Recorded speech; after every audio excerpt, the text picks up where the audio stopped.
Today is 6 months from when we put the Back to Eden garden system into play in our garden area.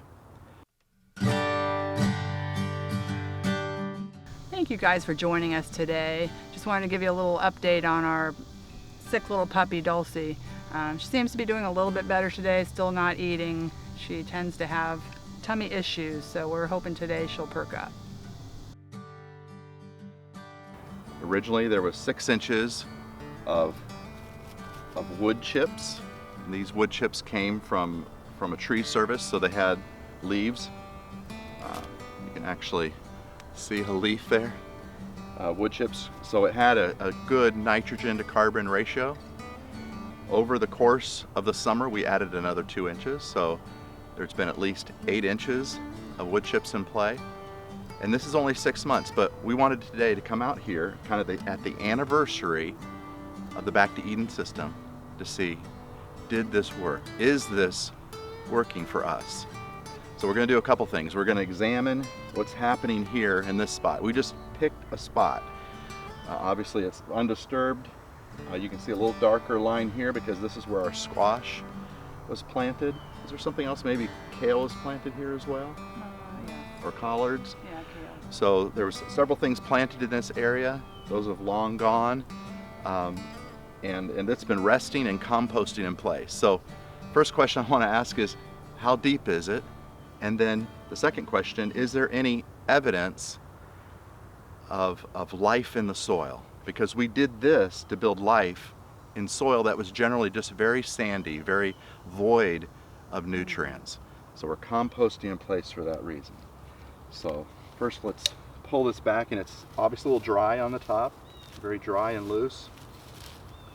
But real quickly, you can see where the color is changing. That color is dark. It resembles compost.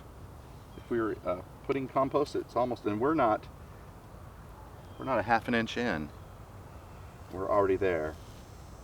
Now, in addition to putting the wood chips down, we also put a barrier to help with weed suppression.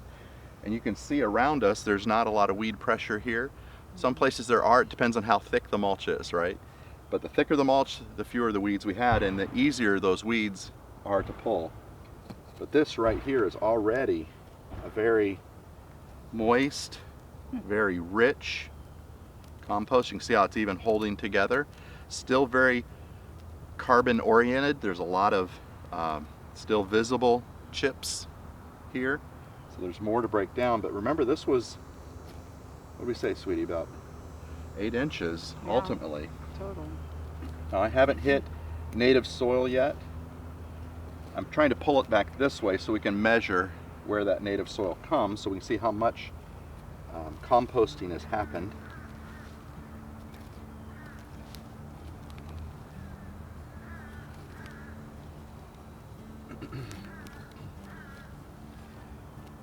Now, if I have to be honest, I haven't done a lot of weeding.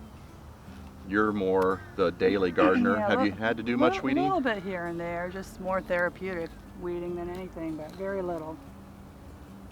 Okay, I'm starting to see evidence of sand. I almost believe this is, yeah, so now I'm in the sand. This is our native soil. It doesn't look like it has. It's a much darker, obviously moist. Hummus? Do you say hummus or hummus? Hummus is what I eat. I eat hummus. I don't eat humus. So let's make this humus, because I don't want to eat this. This is for my plants to eat. This is for the worms to eat. All right, I would say we're kind of at the top of that soil. So I'm going to measure, and it looks like about 3 3/4 of an inch is what is left. So that means over the course of summer we've gone from 8 inches. We started with 6. As it started to deteriorate, we added 2 more, so it's probably never a full 8 inches on there, but 8 inches of product. Now we're at 3 3/4. But what's left, this top layer, this dry layer that looks like, you know, mulch you'd put in a flower bed that you got from the big box store. Real dry, very light, to a very dark, almost a sponge. It's not wringing wet now. We've had enough, we've had more of a good balance of rain and rainy days and sunny days. But it's really done its job. It's really breaking down. Now I can't put this under a microscope. I can't put this under a microscope to see what biology is there. But we have noticed a large increase of earthworms in our areas. So at 6 months, it looks like this is a great compost in place setting. Instead of having to compost in our compost bins, which we're doing as well, we can compost in place with this deep mulch system. I'm really kind of pleased with the Back to Eden system. I think it's done great. You know what I think it's time for? What's that? Add more wood chips. Add more wood chips. Sounds like work to me. Yeah, it's always work. If you haven't figured out yet, gardening is work, but when you're doing what you enjoy, it's never work in the work sense. Yeah. And we do enjoy what we're doing, and we certainly enjoy eating from our land and producing food for ourselves, and even enough to give away to family. So it's been a wonderful first 6 months in the Back to Eden system. I'm really pleased with the lack of weeds. Weeds. Wonderful. I mean, I do think it's therapy, but there gets a point to where weeding can be a little overwhelming. One thing I do notice, and it may be harder to film, there's these little ghost-like mushrooms all over. And that to me means that there's a healthy biology happening in the soil as well. Definitely so. Earlier in the season we had a ton of mushrooms out here. It's pretty amazing. It looked like a little mushroom farm. Yeah. So that was kind of exciting to see. We felt like that was a sign of success. Well, very good. You know, I think it was Socrates who said in the trial that ultimately led to his death, one of those famous sayings that we remember him for, that a life unexamined isn't worth living. And you know, there's no need to like buy into a system, whether it be a deep mulch system or a no-till system. All along the way, we're called to evaluate, reevaluate, examine, and all of those systems can work. I really believe that. It's just, and I think a combination of those systems can work, because we use even cover crop in our Back to Eden system.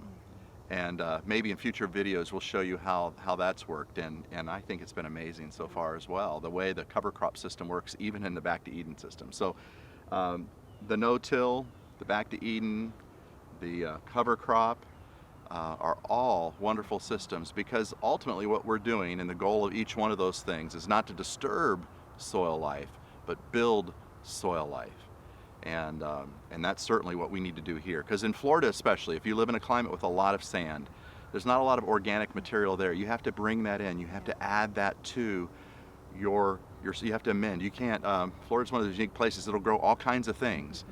But if you want to grow annuals, if you want to grow orchards and vineyards and fruit trees, you do need to add something to it. There's a few exceptions, but for the most part, you have to bring the biology in, and that's kind of that food forest permaculture idea, which is another thing we employ here as well.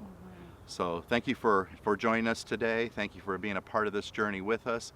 It would be really helpful if you would click that subscribe button and even that bell notification, so you know when we're producing a video for you. We want to be a partner with you in this, and we want to journey this journey with you. So can I ask you a question today? What is it you're using in your system, in your garden? What experiments have you done, and where do you find the most success? So leave those comments down below. Let's learn from one another. Let's journey this journey together. We're better together, and we certainly feel we're better with you. So thank you for joining us today.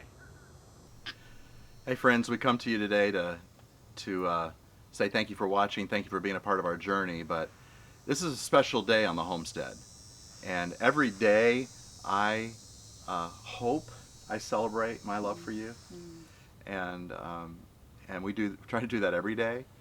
But on this day, I remember the day that we walked that aisle and started our life journey officially together as husband and wife. What a beautiful journey it's been.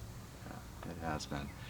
And so you might be asking, what do you give a woman who just wants chickens?